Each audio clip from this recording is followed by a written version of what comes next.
అంటే నీకు ఒక విజన్ లేదు, నీకు ఒక ప్రణాళిక లేదు, నీదంతా రియల్ ఎస్టేట్ వ్యాపారం. రియల్ ఎస్టేట్ దందా కోసమే పాపం పేద మధ్యతరగతి ప్రజల ఇండ్ల మీద పడ్డావు నువ్వు. నీదంతా కూడా దోపిడి వ్యవహారం. ఇవాళ నీ గెజిటే చెప్తుంది కదా.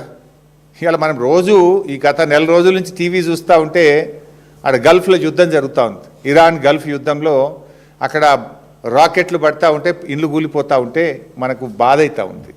ఆ యుద్ధంలో అక్కడ బాంబులతోని ఇండ్లు కూలిపోతూ ఉంటే ఇక్కడ రేవంత్ రెడ్డి ఏమో బుల్డోజర్లు పెట్టి ఇండ్లు కూలుస్తూ ఉన్నాడు. హైడ్రా పేరిట, మూసీ పేరిట. ఏ యుద్ధం లేదు కానీ రేవంత్ రెడ్డి బుల్డోజర్లు ఇక్కడ పేదల ఇండ్లు కూలుస్తూ ఉన్నాయి. పేదల మీద రేవంత్ రెడ్డి బుల్డోజర్లతో యుద్ధం చేస్తూ ఉన్నాడు. ఇది 10,017 ఇండ్లు కూల్చుడేంది? మూసి నదిని శుభ్రం చేయడానికి 10,017 ఇండ్లు కూల్చాల్సిన అవసరం ఏంది అని సూటిగా అడుగుతూ ఉన్నాం.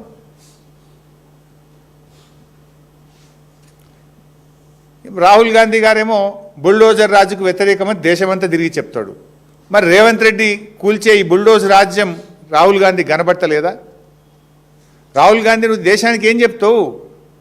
నీ మాటలు ఒకటి ఉన్నాయి. ఏ రాష్ట్రంలో అయితే నీ కాంగ్రెస్ పార్టీ అధికారంలో ఉందో దాంట్లో పూర్తిగా నీ ముఖ్యమంత్రి నీ మాటలకు భిన్నంగా ప్రవర్తిస్తున్నాడు. ఉత్తరప్రదేశ్లో జరిగే బుల్డోజ్ రాజుకు తెలంగాణలో జరిగే బుల్డోజ్ రాజుకు తేడా ఏమున్నది?